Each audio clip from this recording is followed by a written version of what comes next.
And you're not a stranger to Q fever, from what I understand. Could you tell us about your experience of Q fever in the past? Yeah, so I caught Q fever when I was at vet school in second year. I got like a meningitis-y type symptoms with it. I was really neurological. For a brief period, they thought I'd probably got a brain tumor, so I was quite poorly. It took quite a long time to get the doctors to accept that it was Q fever.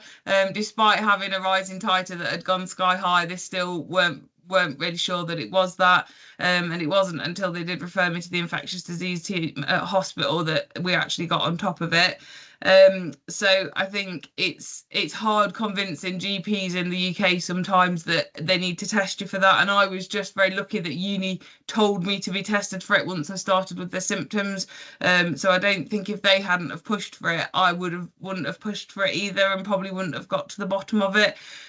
So I had treatment when I was at uni. I had 3 months of doxycycline, and then I was absolutely fine within days of starting the treatment. All the neurological symptoms settled down, and then I had my titers done every 6 months, ongoing from that. And about 4 years later, they started to rise to the chronic form. So that was when I was 2 years in practice.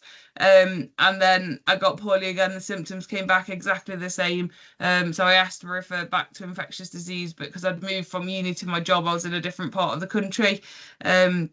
So it was a different infectious disease team, but they'd had a lot of experience with soldiers coming back from Iraq with it, and so they treated me, and I had 18 months treatment at that point in time. So it was 18 months of antibiotics and a malaria treatment, which was a bit scary because that could make you go blind. But I was really poorly, so it just had to be done, and that was that. And then I've been fine since then. They're pretty sure that that should be it sorted. And yeah, I've not had any symptoms or anything since. So it definitely does exist, and it definitely is real. I'm just one of those very unfortunate ones that's in that 2 to 3% that it makes quite poorly.